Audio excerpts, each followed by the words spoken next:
అచ్చెన్నాయుడు గారు మాట్లాడతారు.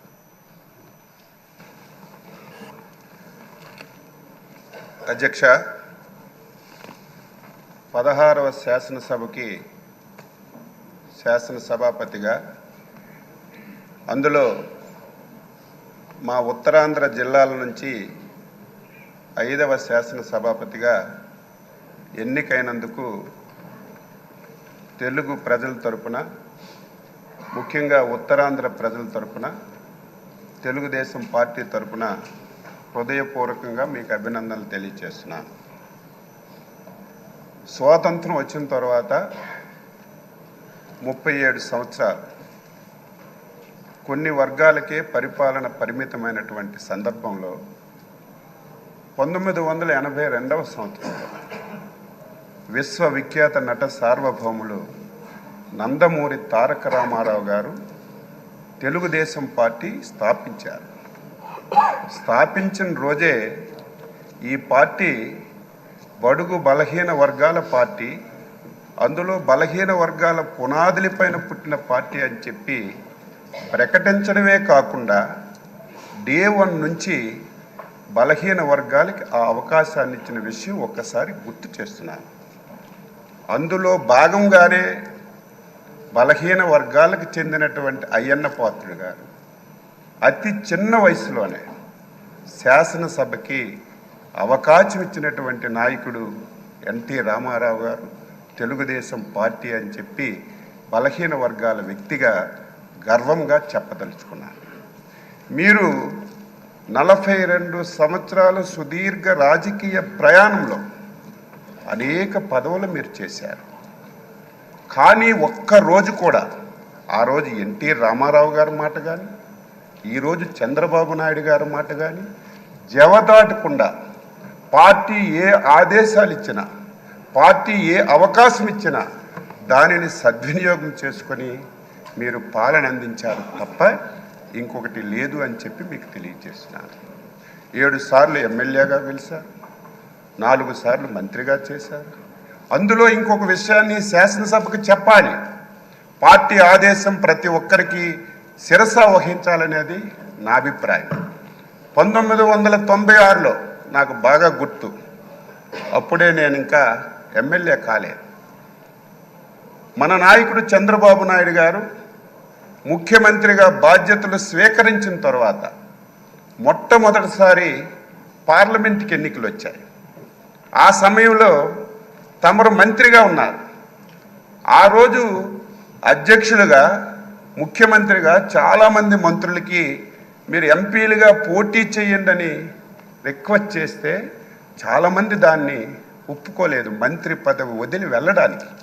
కానీ ముందుకొచ్చి నేను వెళ్తానని చెప్పి 96లో అధినేత మాటకి జవదాటి నిలబడి వ్యక్తి గౌరవనీయులు శ్రీ అయ్యన్న పాత్రుడు గారని నేను ఒక గర్వంగా చెప్పదలుచుకున్నాను.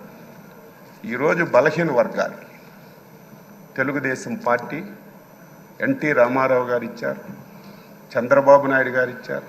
ఈరోజు ఎన్డీఏ పార్ట్నర్స్తో సహా ఆ విధానాన్ని కొనసాగిస్తున్నారు. ఈరోజు మీకు శాసనసభాపతిగా ఎన్నుకోవడం ఇది ఒక చరిత్ర. ఈరోజు నిన్నటి వరకు ఓట్ల గురించి, రాజకీయం గురించి, నా ఎస్సీలు, నా బీసీలు, నా మైనారిటీలు అని ఓకదంపుడు ఉపన్యాసాలు ఇచ్చినటువంటి కొన్ని పార్టీలు, కొంతమంది వ్యక్తులు ఆ పార్టీ పేరు చెప్తే మనకే నష్టం, ఆ వ్యక్తుల పేర్లు చెప్తే మనకే నష్టం. అటువంటి పార్టీలు ఒక బలహీన వర్గాలకు చెందిన వ్యక్తిని ఎన్డీఏ ఆ స్థానంలో కూర్చోపెడితే ఈ ఘట్టాన్ని చూడడానికి కూడా ఇష్టం లేనటువంటి పార్టీలు, నాయకులు ఈరోజు రాష్ట్రంలో ఉండడం బాధ కలుగుతుందని ఈ సందర్భంగా తెలియచేస్తున్నాను. మీరు చాలా పోర్ట్ఫోలియోలు చేశారు. ఏ పోర్ట్ఫోలియో చేసినా ఆ పోర్ట్ఫోలియోనే వన్ని తీసుకొచ్చారు. ఆ పోర్ట్ఫోలియోల ద్వారా ఈ రాష్ట్రానికి ఎనలేనటువంటి మేలు చేశారు. గత శాసనసభ ఇప్పుడే మా అధ్యక్షులు వారు పవన్ కళ్యాణ్ గారు, లోకేష్ బాబు గారు అందరూ చెప్పారు, ఆంధ్రప్రదేశ్ చరిత్రలో 2019-24 శాసనసభ ఒక దుర్మార్గమైనటువంటి సభ. ఆ సభలో నేను కూడా సభ్యుడిగా ఉన్నాను. 23 మంది ఎమ్మెల్యేలు మాట్లాడడానికి అవకాశం లేదు, మా వైపు చూడలేదు. చూడకపోయినా మా స్థానాల్లో మేము గౌరవంగా కూర్చున్నా సరే మొత్తం మా దగ్గరికి వచ్చి తల్లిదండ్రుల్ని, కుటుంబాలని, పర్సనాలిటీని, వ్యక్తులని బండబూతులు తిట్టి ఈ సభలోకి ఎందుకు వచ్చాం? రాని వాళ్ళే అదృష్టవంతులని బాధపడినటువంటి రోజులు, చెవుట్లో కాటన్ పెట్టుకొని వినలేనటువంటి రోజులు గత శాసనసభలో మేము ప్రత్యక్షంగా చూసాం అధ్యక్ష. ఈరోజు తెలంగాణ ఉద్యమం అద్భుతంగా జరిగింది, కానీ ఎప్పుడు శాసనసభ్యుల మీద భౌతిక దాడులు ఎప్పుడూ జరగలేదు. కానీ గత శాసనసభలో ఒక దళిత శాసనసభ్యుడైనటువంటి ప్రస్తుత మా మంత్రి గారైనటువంటి బాల వీరాంజనేయ స్వామిని సభాపతి స్థానం దగ్గరికి వచ్చి ఆయన పైన భౌతికంగా దాడి చేస్తే ఎంత ఆవేదన చెందాం, ఎంత బాధ చెందాం. ఆంధ్రప్రదేశ్ రాష్ట్రానికి, దేశానికి ఒక రోల్ మోడల్. ఇటువంటి ఆంధ్రప్రదేశ్ శాసనసభలో ఇటువంటి సంఘటనలు జరగడం, అది మా కళ్ళతో మేము చూడడం చాలా బాధ, ఆవేదన కలిగింది. ఏది ఏమైనా ఒక అనుభవజ్ఞైనటువంటి వ్యక్తి, ఈ రోజు వరకు మీ అవతారం ఒకటి, ఈ రోజు నుంచి మీ అవతారం మార్చాలి. ఎందుకంటే రాజకీయాలు చేసేటప్పుడు పదునైన మాటలు మాట్లాడాలి. ప్రతి ఒక్కరు విమర్శించేటప్పుడు వారికి సమాధానం చెప్పాలి. కానీ ఈ రోజు నుంచి మీరు శాసన సభాపతి. నా కోరిక, నా ఆశయం బలహీన వర్గాల తరపున మీకు కోరుతున్నాను. ఈ సభ 2024-29 శాసనసభ మా బలహీన వర్గాలకు చెందినటువంటి చింతకాయల అయ్యన్న పాత్ర గారి నాయకత్వంలో ఒక దేశానికి ఒక రోల్ మోడల్గా ఈ సభ ఉండాలి. ఇది ప్రతి ఒక్కరూ చెప్పుకునే విధంగా మనందరం కూడా ప్రవర్తించాలి. దాదాపుగా 78 మంది, నాకు సరిగా ఇంక తెలియదు, మొదటిసారి శాసనసభ్యులుగా 88 మంది. కొంతమంది ఒకసారి 2 సార్లు అయ్యారు. నేను కూడా 6 సార్లు శాసనసభగా ఎన్నికయ్యే అవకాశం మా నాయకులు శ్రీ నారా చంద్రబాబు నాయుడు గారు ఇచ్చారు. ఆయన ఎప్పుడైతే ముఖ్యమంత్రిగా బాధ్యతలు స్వీకరించారో అప్పుడే నేను ఎమ్మెల్యే అయ్యాను.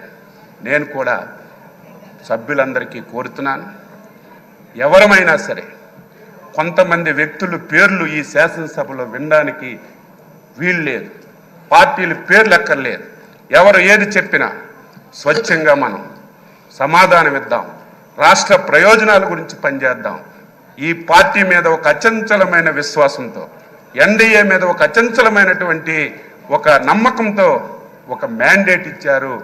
దీన్ని మనందరం కలిసి మంచిమైనటువంటి చర్చలు జరిపి మంచిగా ఈ సభను తీసుకెళ్దామని ఒక్కసారి తెలియజేస్తూ, మరొకసారి హృదయపూర్వకంగా మీకు అభినందనలు తెలియజేస్తూ ఈ అవకాశం